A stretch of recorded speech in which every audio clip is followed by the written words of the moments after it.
Sebab Nabi Allah bagi tahu kepada kita, laqad khalaqnal insana fi ahsani taqwim. Itu Allah sebut, sebaik-baik manusia aku jadikan Nabi Muhammad sallallahu alaihi wasallam. Kita semualah manusia yang paling baik, Allah kata. Semua dah. Kemudian Allah bagi tahu dalam Quran apa Allah kata? Sebaik-baik manusia yang aku jadikan sebagai contoh dan muka bumi siapa? Nabi Muhammad sallallahu alaihi wasallam. Sebagai ikutan kita. Laqad khalaqnal insana fi ahsani taqwim. Tu manusia yang paling mulia. Allah buat atas muka bumi Nabi Muhammad. Ya, selepas itu Allah kata Allah jadikan Nabi Muhammad sebagai uswatul hasanah. Laqad khalaqnal insana fi ahsani ya, Allah jadikan manusia Nabi Muhammad SAW sebagai uswatul hasanah atas muka bumi ini. Untuk apa? Untuk kita jadikan ikutan. Ya, sebagai ikutan. Untuk apa? Kalau orang tanya siapakah manusia yang baik, kita jangan tunjuk Nabi Muhammad lagi. Nabi dah tak ada, Nabi dah suruh kita jadi manusia yang baik. Bila orang tanya siapa manusia yang baik, bagi tahu, saya seorang Muslim, saya manusia yang baik. Kenapalah kalau kita selalu sampai pada Maulud Nabi. Ya, setiap kali Maulud Nabi kita pun cerita. Kita kata apa? Kita cerita samalah. Buka balik fail lama sampai Maulud Nabi. Nabi sallallahu alaihi wasallam satu hari nak pergi berdakwah di kota Madinah, sampai depan rumah seorang wanita Yahudi. Wanita Yahudi buang sampah atas kepala Nabi. Nabi pun terus pergi berdakwah. Esoknya beberapa hari kemudian Nabi lalu depan rumah wanita Yahudi. Dia pula kumpul-kumpul air yang dia kumpul-kumpul air yang dah kotor dah disimpan untuk Nabi, dia tuang atas Nabi. Nabi tetap bersabar.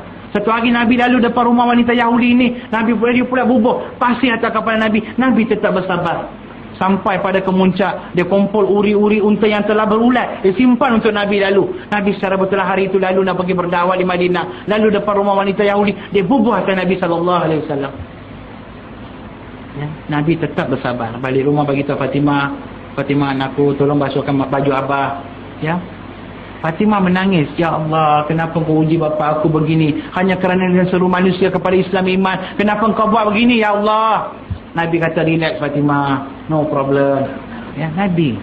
Ya, satu hari Nabi lalu lagi nak pergi berdakwah, lalu depan rumah wanita Yahudi, Nabi berhenti lagi dan tengok apa benda nak jatuh. Tengok, ada orang. Nabi tanya pada jiran dia, mana pergi jiran kamu wanita Yahudi itu? Jiran dia kata apa? Ya Rasulullah, wanita itu sakit dan terlantar dalam rumah dia ya Rasulullah. Kalau kita kena macam itulah.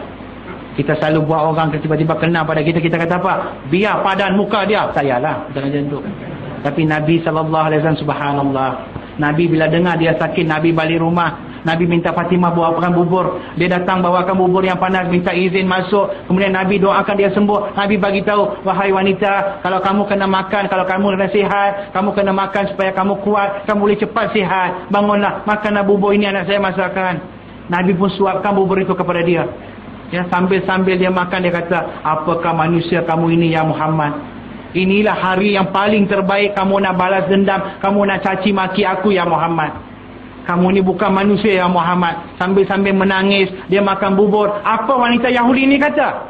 Asyhadu an la ilaha illallah wa asyhadu annaka Muhammadur Rasulullah. Subhanallah. Tu. Sepatutnya ini kita tunjuk kepada mereka yang bukan beragama Islam. Ya, ini. Ya, apa masalah kita hari ini? Kenapa kita begitu kedekut tak nak sampai, tak nak sampaikan Islam, atau tak nak kongsi Islam dengan mereka yang bukan beragama Islam? Kita takutkan nanti syurga akan jadi sesat.